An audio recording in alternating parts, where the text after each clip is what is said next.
गहन समीक्षा की गई और उसमें जो प्रमुख मुद्दे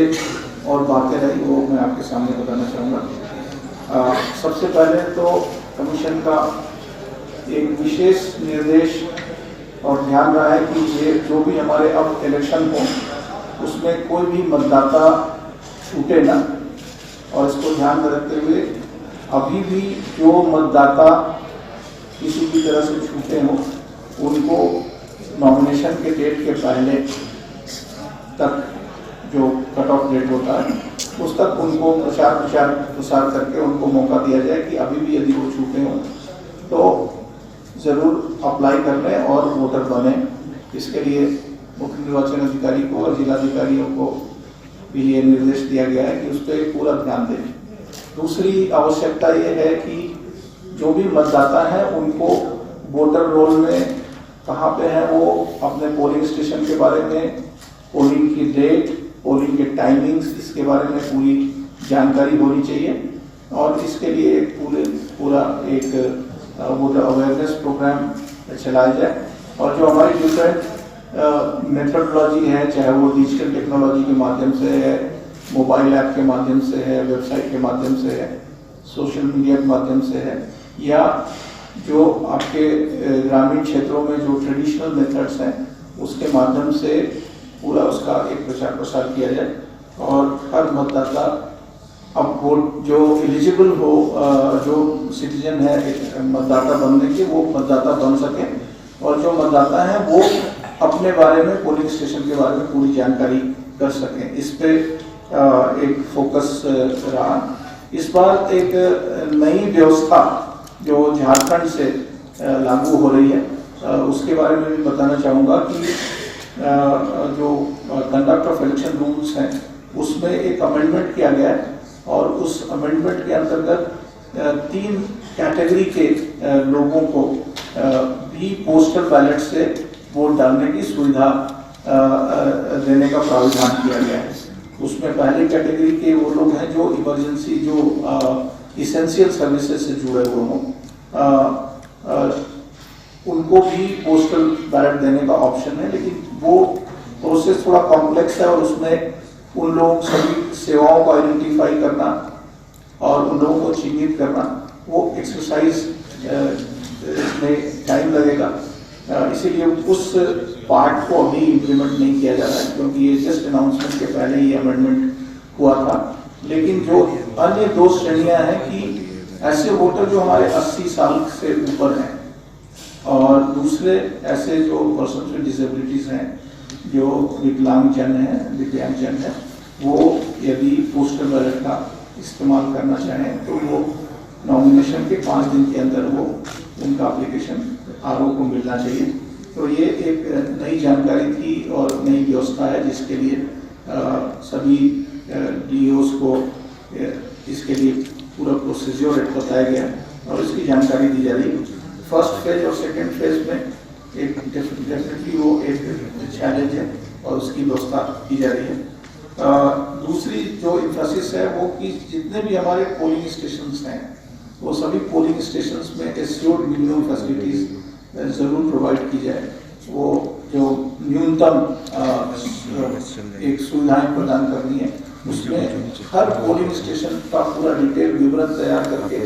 उसमें देखने के लिए कहा गया है कि उसमें चाहे पानी पीने की व्यवस्था हो या वहाँ पे टॉयलेट्स की व्यवस्था हो, बिजली की व्यवस्था हो, उसके ऊपर पूरा ध्यान दिया जाए और हर पोलिंग स्टेशन का एक पूरा डिटेल गहन एनालिसिस किया जाए। उसमें जो हमारे पर्सन विद डिसेबिलिटीज हैं उनके लिए ट्रांसपोर्ट की सुविधा, उनके लिए वॉलंटियर्स की सुविधा, व्हील चेयर की सुविधाएं, ये विशेष रूप से करने को कहा गया ताकि वो आसानी से अपना वोट डाल सकें, उन्हें किसी परेशानी का सामना न करना पड़े। इसके अलावा जो तैयारियां देखी गई उसमें ईवीएम वीवीपैट की सभी तैयारियां हो गई हैं, FLCs हो गए और उसके बाद एक सबसे इम्पोर्टेंट फैक्टर है कि आप जानते हैं कि झारखंड में जो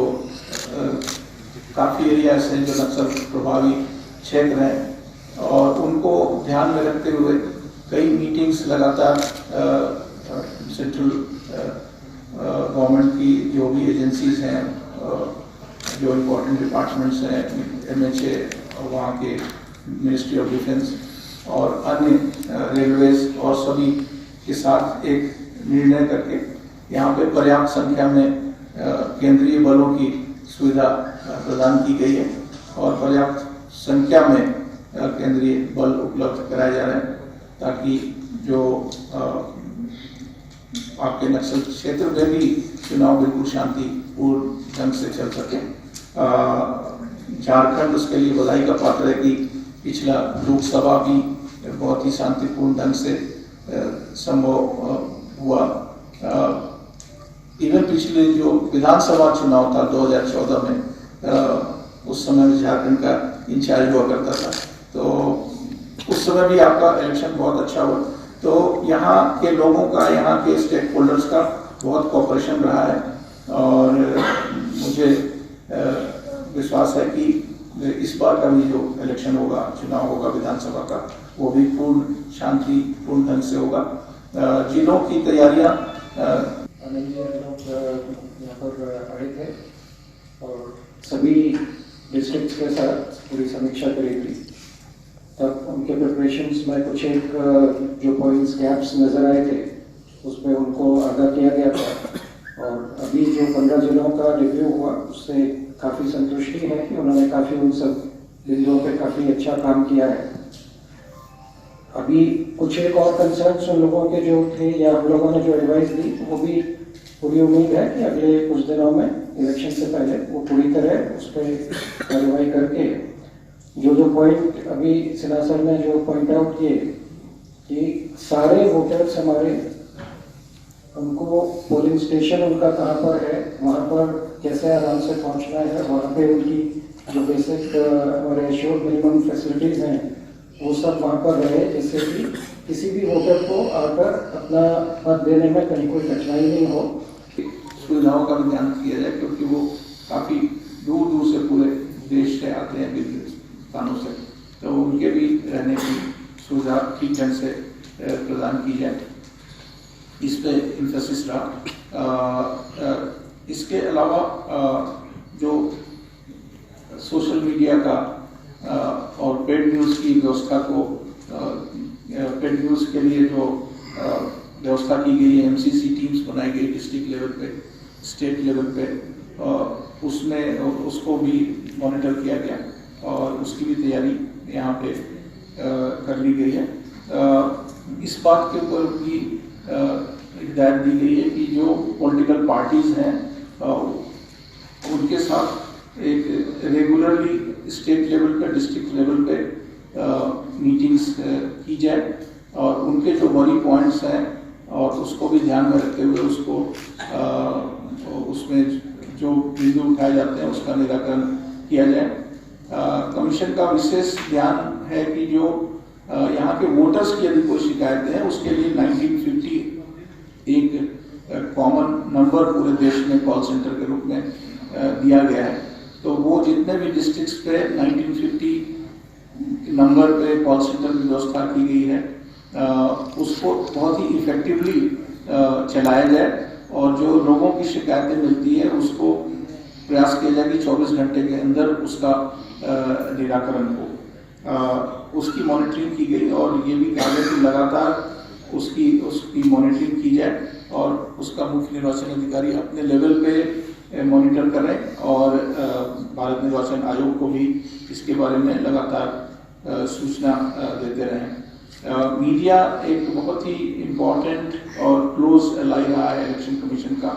आपके माध्यम से ही जनता तक बातें, चाहे वो टीवी के माध्यम से हो या रेडियो के माध्यम से हो या प्रिंट मीडिया के माध्यम से हो, तो सब बातें जो है इलेक्शन के बारे में लोगों तक पहुंचती है। आप मीडिया ने वोटर अवेयरनेस के लिए भी बहुत ही सार्थक योगदान प्रदान किया है, तो आपसे भी आशा रहेगी और उम्मीद रहेगी कि आप जो भी